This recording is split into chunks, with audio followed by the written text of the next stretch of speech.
Nestled in a remote village of Rajasthan, a school like no other. Its students, grandmothers from the poorest corners of the globe. Nobody dared to come here for 6 months, and at the beginning I said no. They've come for one reason, a diploma, that of a solar engineer. I repair and maintain solar lanterns. If I find a problem, I repair it. No secret here, men are not welcome. The moment you give a man a certificate, he leaves the village looking for a job in a city. So why train men at all? It's a 6-hour drive from Delhi to the desert village of Talonia, home to the Barefoot College. Today it's 45 degrees in the shade. Hello, namaste, I'm Mairead, nice to meet you. Welcome to the Barefoot College. I'm Bata and I work here since 6 years. And today we are going to meet women barefoot solar engineers from all over the world. Let's go.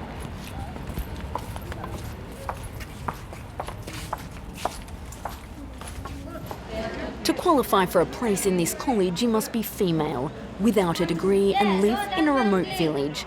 For most of the women, the journey to India is their first time away from home. Yeni comes from the mountains of Peru.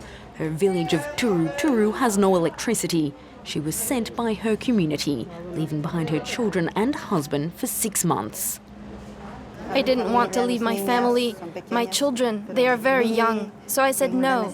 But I realized the needs of my community, and if nobody came, nothing would be done.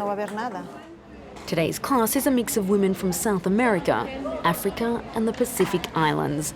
They're here because of the chance of their lifetime to be trained here for free as solar engineers.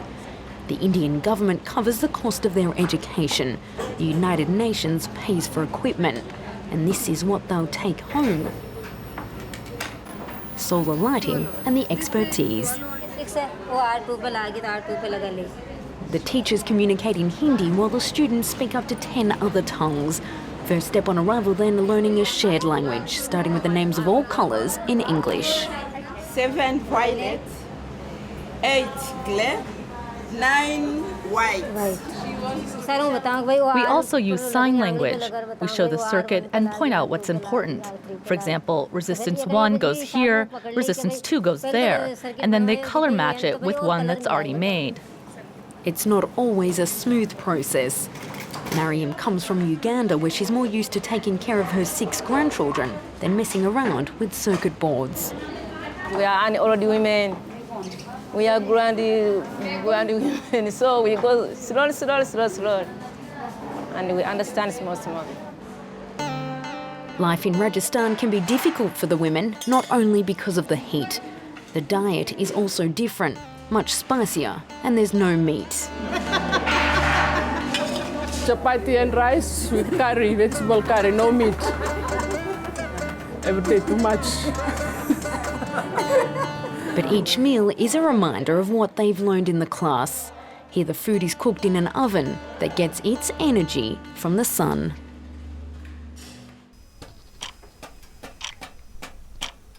So what is it here?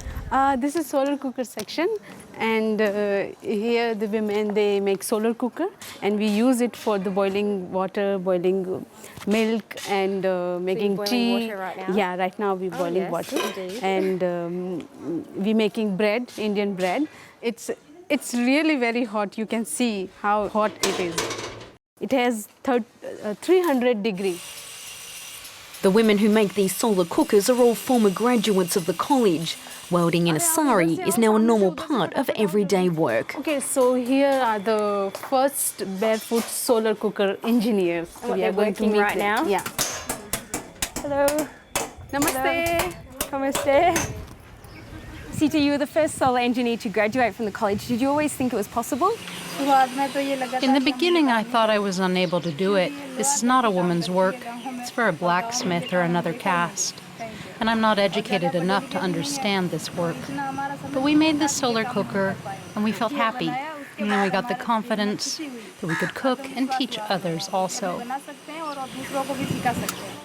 The college has succeeded on 2 fronts: promote renewable energy in rural communities and challenge the perception of women at the same time. Yet the key behind this operation is not female, but male. We meet Bunker Roy, the social activist behind the NGO. In 2010, he was named among Time magazine's 100 most influential personalities in the world.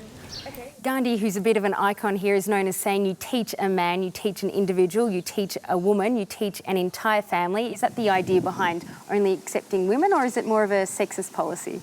Men are all compulsively mobile and they all want a certificate.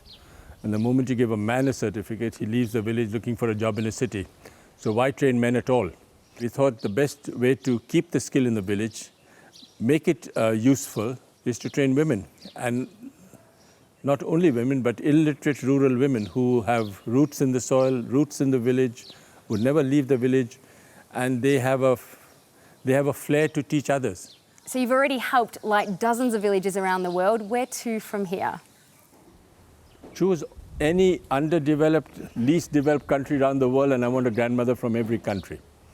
We've only covered 45, and I've got over 100 to go.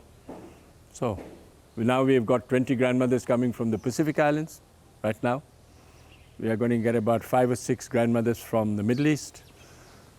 So I think by 2013, we would have covered the globe. A 1-hour drive from the college brings us to the village of Balajikidani.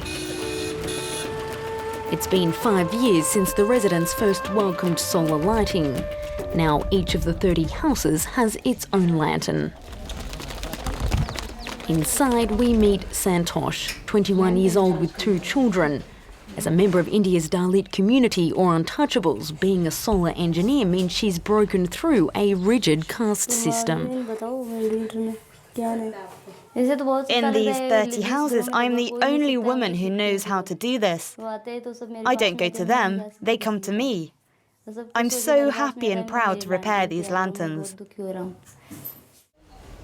Santosh repairs up to 10 lanterns per month. But she was only trained because her community agreed solar energy was a worthwhile investment. All of the villagers here have agreed to pay 25 rupees or 40 cents per month to cover the cost of service and repair of the solar lanterns. It's considered essential that anyone who benefits from the technology is themselves invested in making it work. The decision has already paid off. Lighting the village using solar energy is less polluting and half the price of kerosene. People who do not know ask what this is. This is light, I say. How does it work, they ask. It works with solar energy. Now they want it. Lots of people ask about this. It's good technology. Night falls at 6:30, but the day is not yet over. For these young girls, work in the field has just finished and school is about to begin. My parents don't let me go to school in the day because I have to help with the goats, and that's why I come to night school. The solar lantern takes centre stage as the students learn basic maths, Hindi and English. Education for girls in this region is optional, and without the light, they would most likely miss out.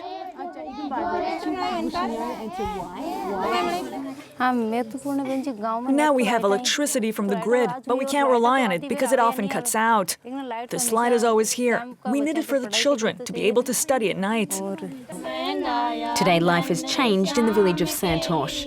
The solar lantern has brought 4 hours of light per night, and with it 4 hours of extra life.